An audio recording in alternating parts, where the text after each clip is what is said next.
conversation comes up right about now. Good morning to you, Grenada, Caribbean, Martinique, the rest of the Eastern Caribbean, to you wherever you are.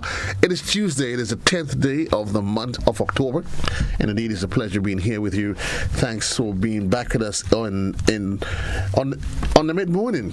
We want to say thanks to our viewers, listeners, wherever you are, and it is a pleasure being here with you. The Classic and Classic 105.5, Classic 105.9. Those of you that's on Facebook, or you probably on other platforms, YouTube as well. We want to say thanks for being with us. My guest this morning, as we talk, we continue to embrace a very important conversation. My guest this morning is Mr. Cecil Johnson, who's a retired teacher, educator, and of course he comes with more than 40 years of experience under his belt, specialized in teacher education and the teacher of mathematics, and is currently a member of the Board of Management of Wesley College. Joining me in studio already here is Johnell Mitchell, and he's the Curriculum Development Officer within the Ministry of Education. Gentlemen, good morning to you and welcome to the program. Good morning, JC, and thank you for having us. Good morning to our audience, listening audience. Good morning, Joseph. It's indeed a pleasure to be here. Good morning to both the listening and viewing public. It's indeed great to engage you this morning in some wonderful conversations, mathematics. And I often say mathematics very often, the perception, and I'm saying perception, it is not correct, but it is real. And very often when I say to people that really, yes, the way a person feel, what they think, what they believe, it is as real as what you see on the outside. Is it correct, Mr. Johnson? That's a different conversation. It may not be correct. Let's talk about mathematics. And there's a general perception. Yes. That subject is, oh my God, I'm going to have a difficult time with it in school. Yes, once we begin to have a conversation on mathematics, we must, I think, begin to speak about the nature of mathematics. You see, many persons, when they hear the word mathematics, they think in terms of just numbers and difficult calculations and, these kind of things. But mathematics is much more than that. And to begin the conversation, let me just highlight a few things about the nature of mathematics. First and foremost, mathematics is about relationships and patterns. So as we look around us, we see plenty of patterns. And the points I'm making now are critical if we ought to understand not just the nature of mathematics, but how we should go about teaching mathematics, some of the things we consider. So this is suggesting to us, if mathematics is about relationship and patterns, that these must form part of our teaching methodologies. Mathematics is an art. Again, if we look at the artistic, we look at geometry and we look at shapes and patterns around us, we can see a lot of artistic things there. And therefore, as we go about teaching and learning mathematics, we must try to inculcate some degree of art, some drawing, some representation. Mathematics is a language, in that it has its own set of symbols and words and terms, and it's a way of communicating. Mathematics also is a tool that is used for problem solving. And it simply means that if we are to do mathematics, we need to be equipped with a lot of problem solving strategies. These must be considered. Also, mathematics involves not just numbers. As we know, it involves algebra, it involves geometry, it involves structure, it involves space. So these are some of the things we need to take into consideration as we think mathematics.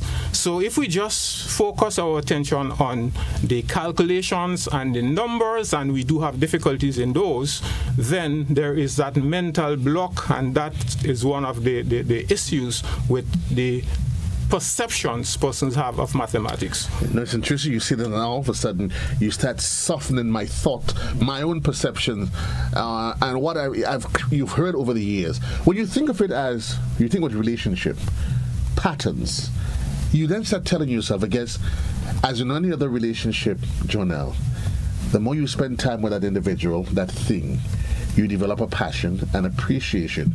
You learn some of the more innate sides of that individual.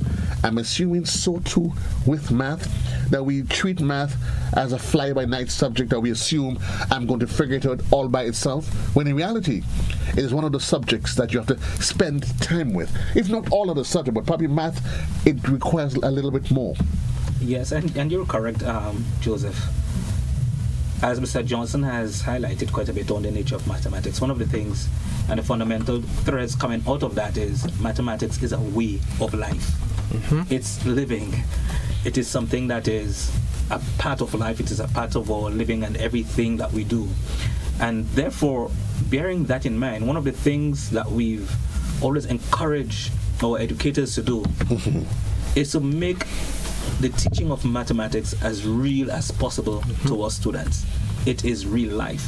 In almost everything you do, math is involved. And when you think of all the professions that sit around us, you might say, oh, I'm a language instructor. But in language, there is math. So we have to be able to change that mindset where we create that love and understanding for the subject as it is. And if we are able to appreciate it as it is in its current construct, where mathematics is a part of us, it's a part of our everyday life, what we do, how we live, then simple things like that will start influencing the way we view mathematics and the way we handle it. Where did it all start? Because how did we get to this point? And for years, Ministry of Education, educators have continued, we've continued to labor over results in mathematics. And I don't have the stats, so I'm not going to get into the specifics. But I know for a fact over the years, there's been a continued conversation of us getting our children to the point, and maybe not just our children, even our educators themselves, to understand and appreciate math. I've often said one of the challenges that I've seen is that what we do with children, we pump them with information, and what they get makes no sense to them. Mr. Johnson, you've been 40 plus years. Has that been part of your experience? Exactly. It's part of the experience. And I think part of the reason for that, too, has to do with the kind of setting we adopt when we teach mathematics. As Mr. Mitchell said, mathematics is really a way of life. And therefore, as we teach mathematics, we must teach it in a sort of authentic situation.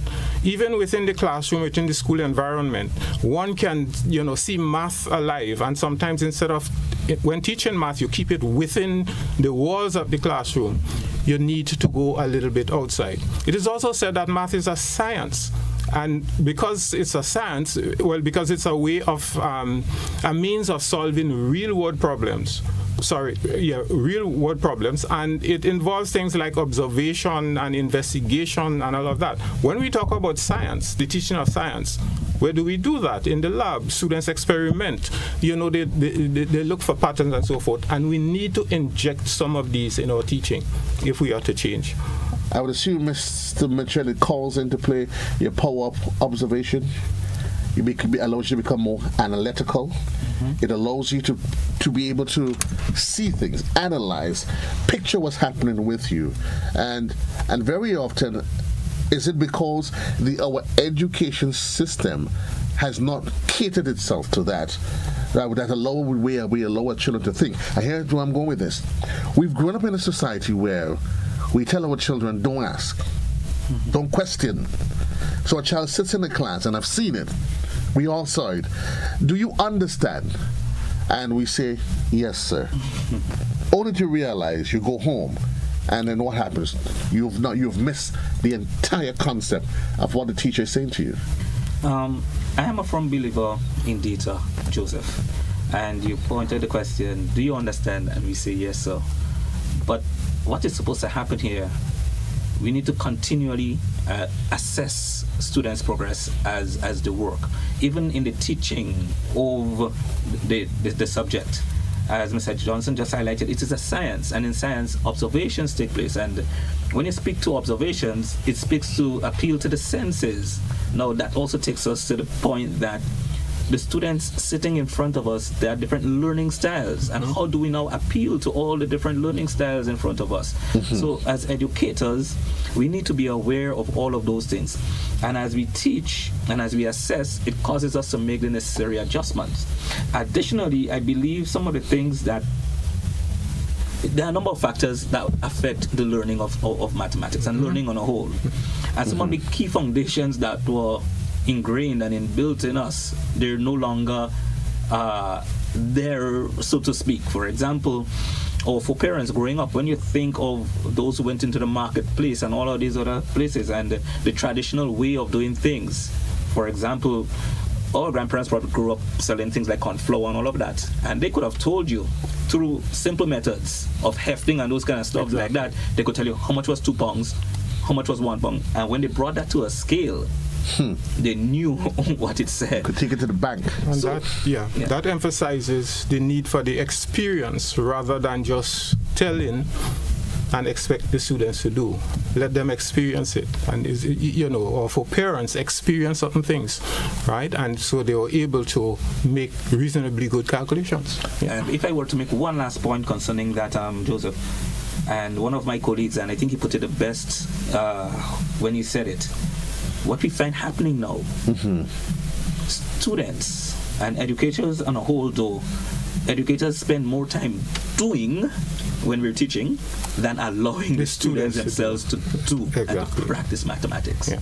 When you go to our classrooms, or when you go, probably if you out there, we're standing in front of the board and we're teaching away. And then we've got 5-10 minutes of the time we allow our students to do. We said math is something that the students need to be involved in. They need to be practicing it. They need to go into the labs. Where is a math lab?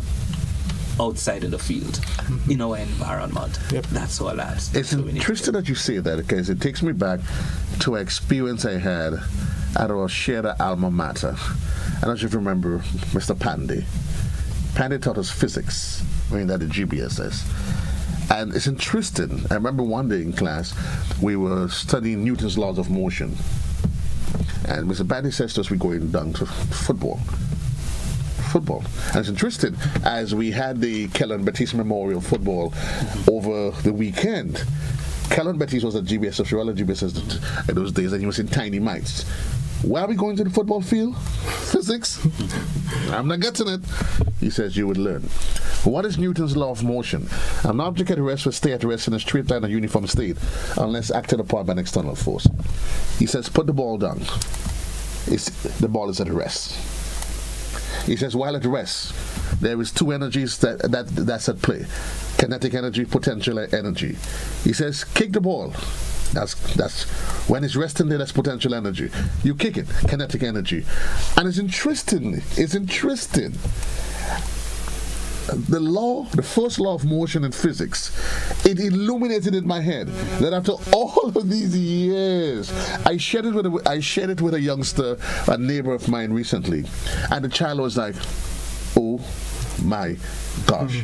I guess it goes back to the point that you're making, that teaching has to be an experience. It has to be practical. It has to be engaging for the student and the teacher as well. Mr. Johnson. Yeah. Very much so. There is just an aspect to the practicality which I just want to mention. So when we speak about that, it's not just within the classroom, but also at home, on the media, and so forth.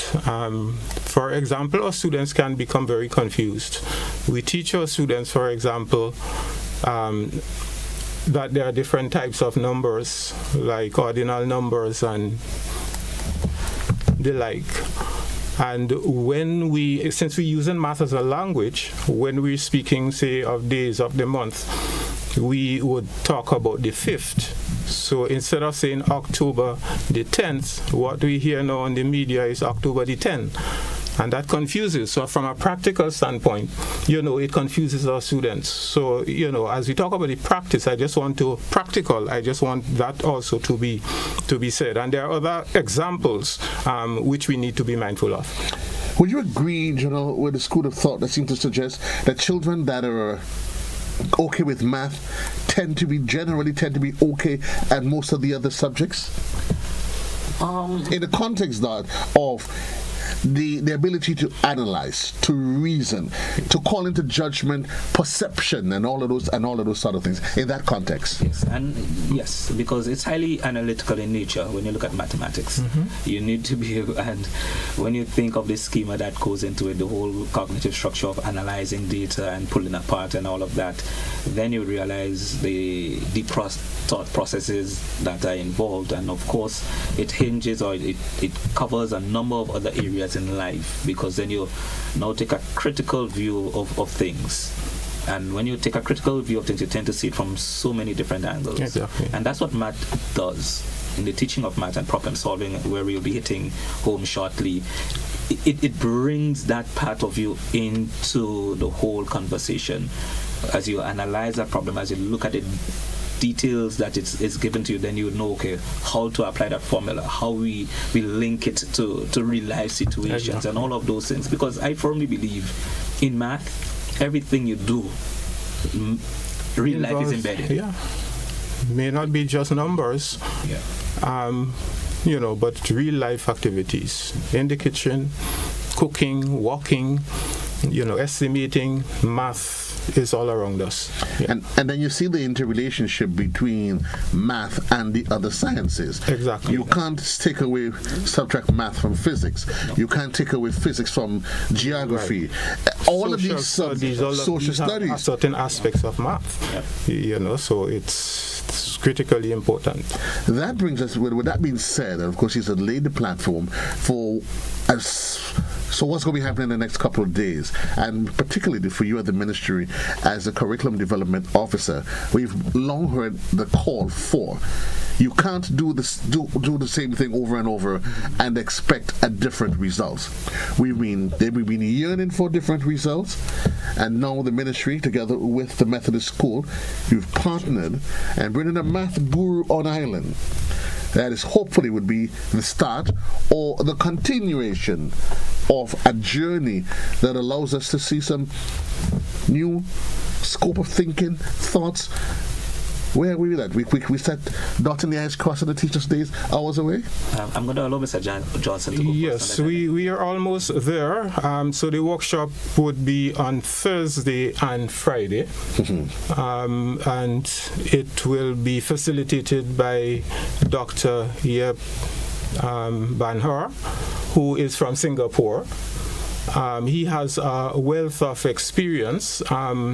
We may ask why Singapore. I think Singapore was prior to the 80s, was in a similar position to us and many of the other nations. But they realized that something had to be done. So that method of teaching math with the tedious calculations and so forth, and they decided to revamp the math curriculum. He was part of the team. And he has identified a number of strategies which can be used. He has had plenty of experiences working in curriculum. He conducted workshops internationally in the USA, in the UK, Australia. He is in the Caribbean now. He has done in Barbados already, Trinidad, and so forth. So he brings a wealth of experience, including some of his own models. So during the first day of the workshop, the participants will be exposed to those tips for teaching mathematics in an enjoyable way, using concrete, models and so forth. And on the second day is a very special day and sort of unique. As teacher educators, I know sometimes we are criticized for sometimes telling the participants how to teach, but we do not get the opportunity to demonstrate to them. So we have a group of teacher trainers and we tell them how to teach math, but we do not get the opportunity to demonstrate. This gentleman is going to demonstrate. And he's going to demonstrate for two purposes. One, so that the same things he would have done on the first, he would do on the first day, he would demonstrate certain things. And secondly, the issue of teacher professional development. That has to take place not only at the training institutions, but also within the schools. So we expect the participants to go back to the schools to train those math persons who were not able to attend the workshop because we can only cater for a certain number. But there's a model that deals with a sort of three-step approach where you plan, you teach, and then you discuss. Okay? So he would want to demonstrate that to them. So that's part of the model. So that kind of thing. So this, I'm very much excited, at least on this aspect of it also, right? So how do you do that? And I think basically that's how things would roll out for the 2 days, but we expect a lot.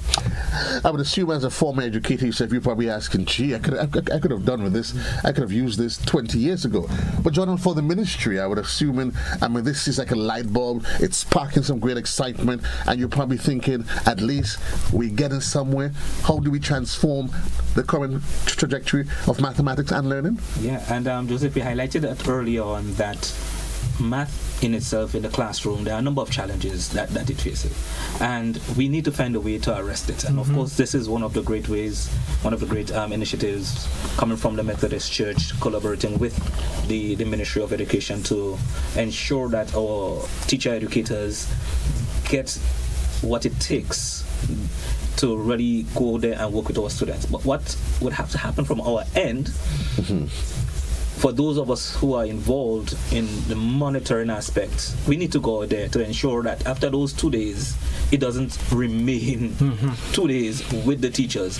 But one, as Mr. Johnson highlighted, that they themselves conduct workshops within their schools with the rest of mathematics teachers in the primary setup with the entire school, because in the primary setup everyone teaches math, but in the secondary setup within the departments where they work along with the teachers. And then now we as the officers, we can go in there to the level of monitoring, evaluate what's happening, give feedback to ensure that there's continuity, that we sustain what we've been given over that 2-day period. So it is important, even from a ministry standpoint, that we support what's happening here on Thursday and Friday by ensuring that we go out into the schools, work with our teachers to ensure that the knowledge gained, our students also can have access to it. And I would assume, before you go, Mr. Johnson, that important to this entire learning process, the primary level.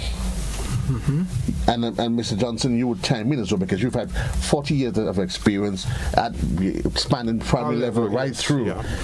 If you get it wrong from the inception, 9 out of 10, unless something goes off in your head like a light bulb, the tendency, the reality is that you may probably hold on to that, what you've learned, for the rest of your life. You get math wrong from primary school level, Mr. Johnson? Exactly.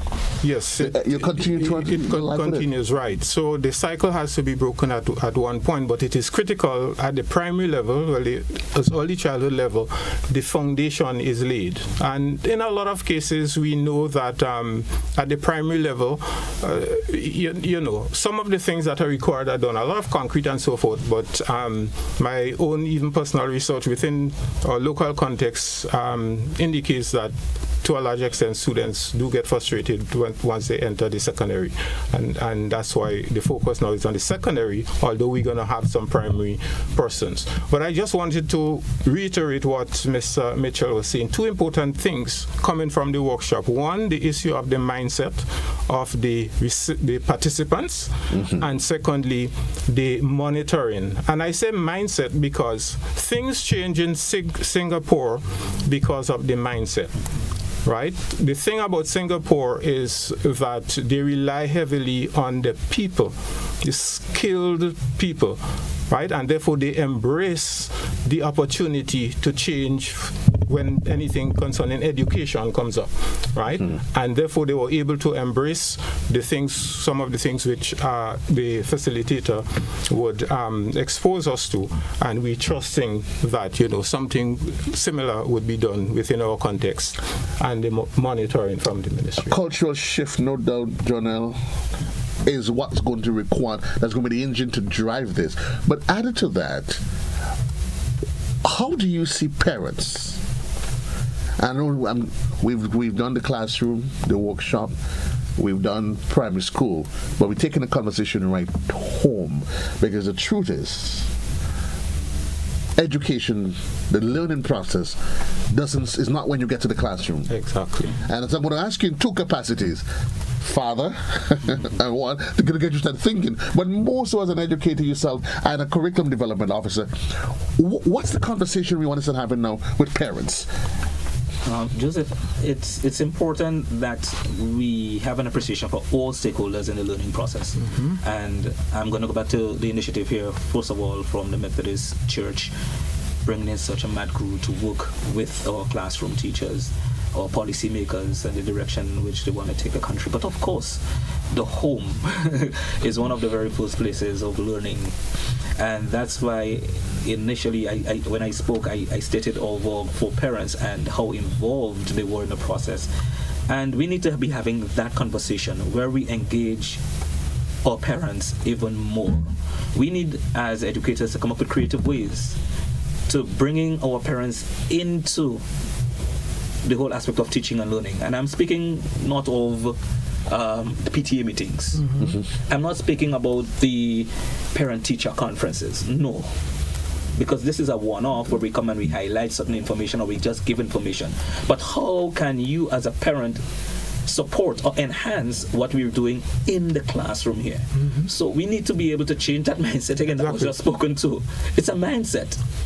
Culturally, we've been ingrained with a number of things that have impacted us over the years. But how then do we have that conversation? What are the activities that we can start coming up with creative ways of getting our parents to be involved with our schools, with the learning process? And I believe once we can get to that point, we have that the teachers are doing what they're doing at the school, we have the home doing what they're doing, we have our policymakers and central ministry lending that support to our educators. I believe in time to come, we must and we will see the change. However, though, we must be consistent. And must. And if the parents do not know a lot of math, it does not mean that they cannot assist. They can encourage. A simple thing like asking your child, what in math did you learn today? The child may say, okay, we learned these particular shapes. Could be solid shapes, right? The parent doesn't need to know much about it. Show me the shape. And the parent could say, okay, let's look around the cupboard, look around the home, identify examples of those shapes. Just that kind of encouragement, you know. And also, students come from home with negative attitude towards math, and they're not ashamed to say it. Because the parent would say to them, I was not good at math and you don't bother too much. Although, some would encourage them. So we don't want these kinds of negative things to be happening. Just encourage the students and support them. And before you go, as Mr. Johnson is speaking about that, well, parents and the attitude. Just last week I was speaking to a parent and he was reminding me, he said, you remember a couple of years ago, and trust me, I was trying to box my brain to remember that. He said, when I came to you and there was something in math that I could not do because my daughter had to get it done, and you were able to take me and show me what to do. And he says, I was able to go back to my daughter and work with her. Saying this to say, our schools must have that kind of open door policy, controlled, by the way, where our parents can come to us and say, hey, I just cannot do it, but can you help us to help you? We must be able to create that kind of environment to have the conversations going. And it's always interesting that when you look at the learning process, you look at us as skilled individuals. I always go back years ago when I was in telecoms, Sir Curtis Strand. we started laughing. In those days, they had just introduced, there's a little voice box that they introduced that took voice memory. You had to connect it to your phone and go through it. And I remember dealing with Sir Curtis Strand, and we're just interested because you thought it was Sir Curtis Strand that he knew it all. And I realized that this little gadget just to keep Mr. Strand. That attitude, because very often we tend, because, well, it's Mr. So-and-so, he's supposed to know. And I remember he said, gentlemen, I don't know how this thing works. Because you were thinking, why could you, Mr. Strand, not know how it works? It's just a little device. parents as well, and even as the educators have to be educated, that open playing field where we allow for exchange of ideas. You don't assume anything. But one of the things I'm agreeing as we get ready to wrap, and we're going to do just a slight review, is the sort of language and culture that we've introduced to our children. I don't know. You're dumb. You're stupid. You're worthless. All of these things helps to reduce on the children the way they see themselves. They don't have much self-esteem. Exactly. They then go to the classroom and they tell themselves, well, I don't want to ask a question because at home, mommy always tells me I supposed to ask a question. They say that you're fast. Watch it. We need to start changing. The children, they're not fast. They're exploring and understanding their world. So it goes from way back even as a toddler, the language that we use to our children and how we allow them to see themselves as they go through their learning process in life. Exactly. It probably makes you feel as though you want to go, you want to start having kids all over again. Yeah, so you got a chance to get. Look at me created problem for Mr. He's probably, boy, are you crazy? Yeah. Well, here's what. Mr. Johnson and I, we agreed that on weekends for half an hour, if you decide to go there, we will help you. That's a half an hour on the weekends. But again, remind us, because you've been hearing a lot of conversation, the need for this journal.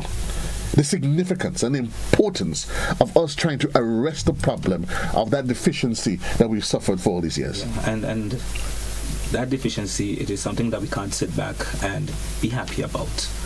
And moving forward, I know that greater conversations will be held as to how we can deal with the challenges that are facing us.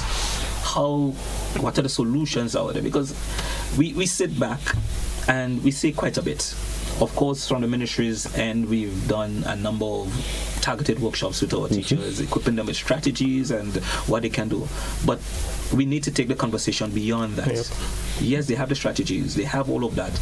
But there is something more that we're not looking at. We need to be able to sit down and say, what are the issues? What are the problems?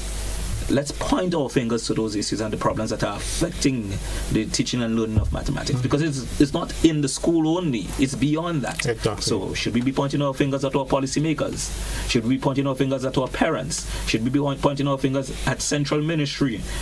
Where do we point those fingers? And when we point those fingers, we need to say, okay, well, these are the things that we're not doing. So then how then can we start doing it?